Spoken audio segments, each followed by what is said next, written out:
Ambati Silks, Kanchivaram Saree Store, now in Vijayawada. Exclusive Pattu Sarees, Salwas and Lehengas.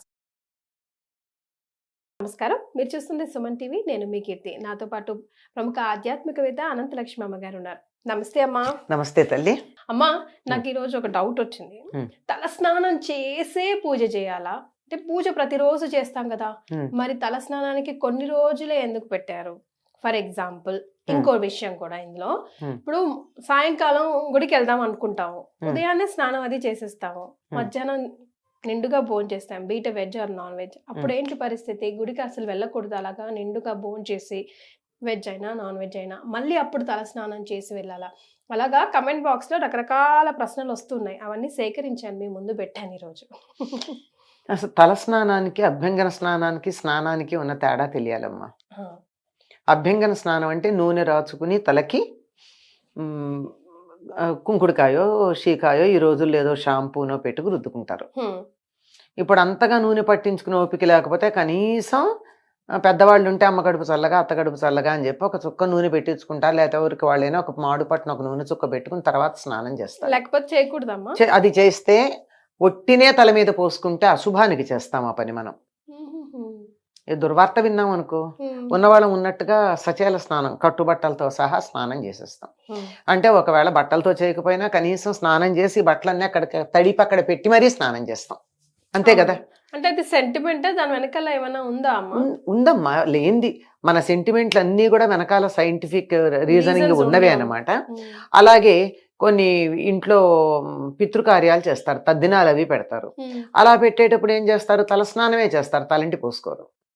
నిన్న కనుమ నాడు కూడా అందరూ తలస్నానమే చేస్తారు, భోగినాడు తలంటి పోసుకుంటారు. రెండింటికి తేడా ఉంది చూసారా?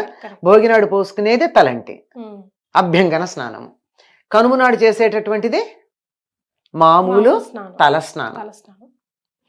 ఈ రెండింటికి తేడా తెలియాలి. ఇది తెలియక తలస్నానం చేయాలంటే ఎందుకు చేయాలి?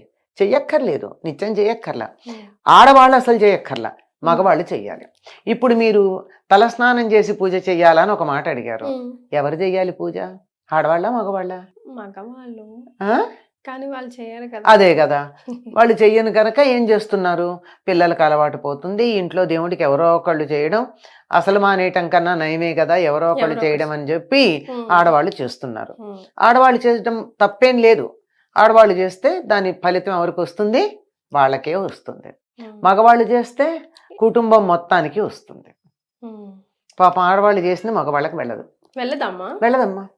అందుకోసం ఏం చేస్తారు వీళ్ళు? వ్రతాలు చేసి ఆ వ్రతం యొక్క ఫలంగా నా భర్త కలకాలం బతికుండాలి అని ప్రత్యేకంగా కోరుకుంటున్నారు.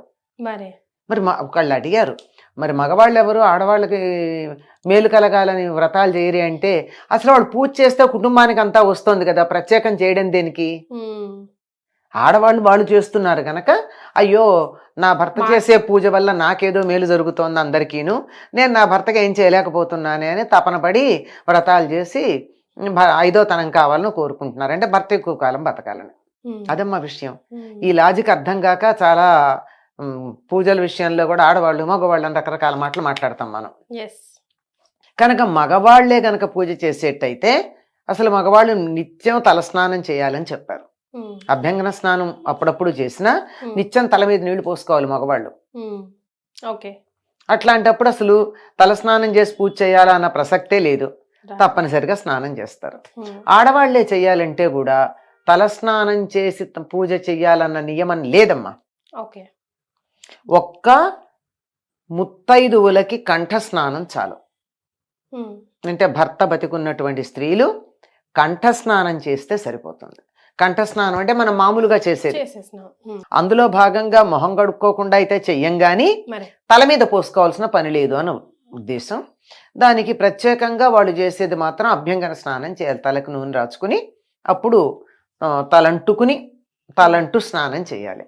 తల అంటటం అంటే అది కూడా శనివారం బుధవారం ఏవో లెక్కలు చెప్పారు మన వాళ్ళు. సోమవారం అంత మాత్రమే చెయ్యాలి, ఆదివారం అస్సలు చేయకూడదు ఎవరును, ఇలాంటి మాటలు. కనుక ఇప్పుడు అర్థమయ్యింది కదమ్మా. రోజు ఆడవాళ్ళు పూజ చేసేటైతే తల స్నానం చెయ్యాలా? చెయ్యనక్కర్లేదు. క్లారిటీ వచ్చిందా? అంతే, అంతకన్నా ఇంకేం లేదు. మగవాళ్ళు ఎలాగూ చెయ్యాలి గనక వాళ్ళు తప్పనిసరిగా స్నానం చేస్తారు, తల స్నానం చేసి పూజ చేస్తారు. ఇంకా మీరు మధ్యాహ్నం సాయంకాలం పూజకి అన్నారు.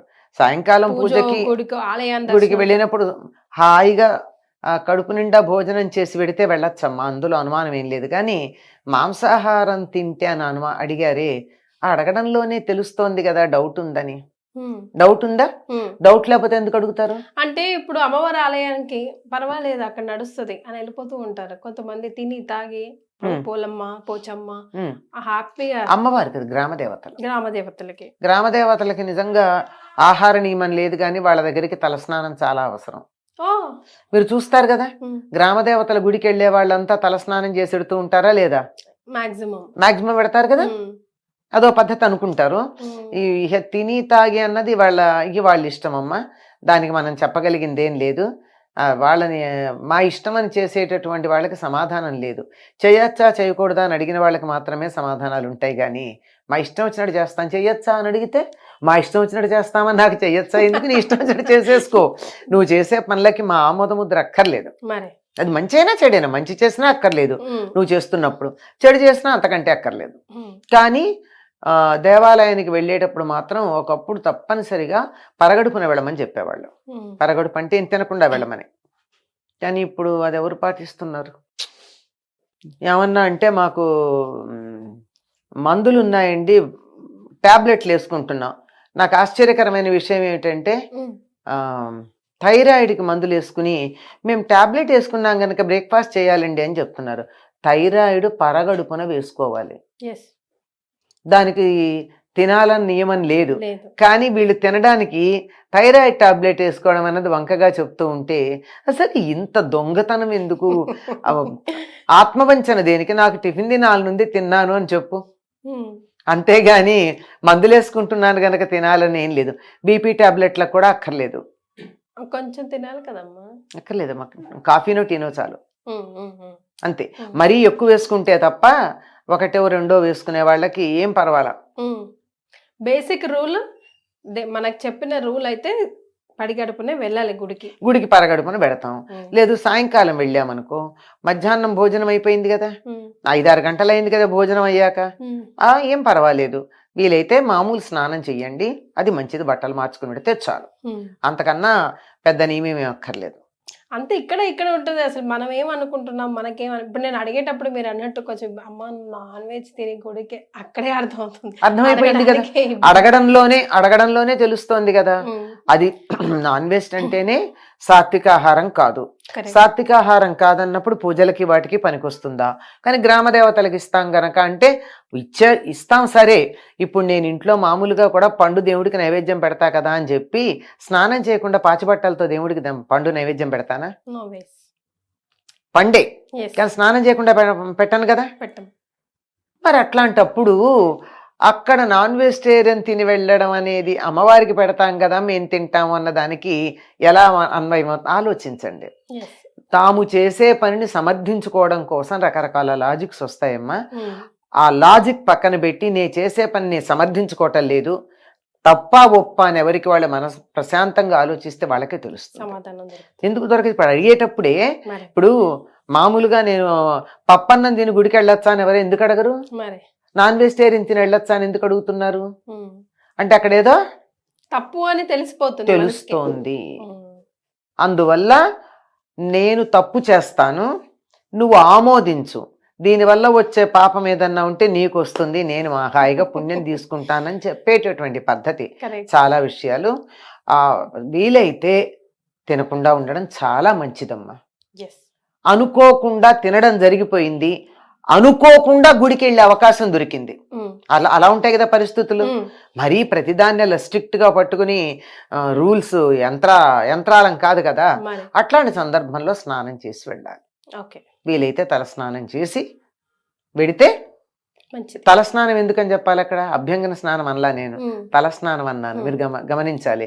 అంటే చేసింది తప్పు పని గనక క్షమాపణ కోసం చేసుకునే స్నానం అది.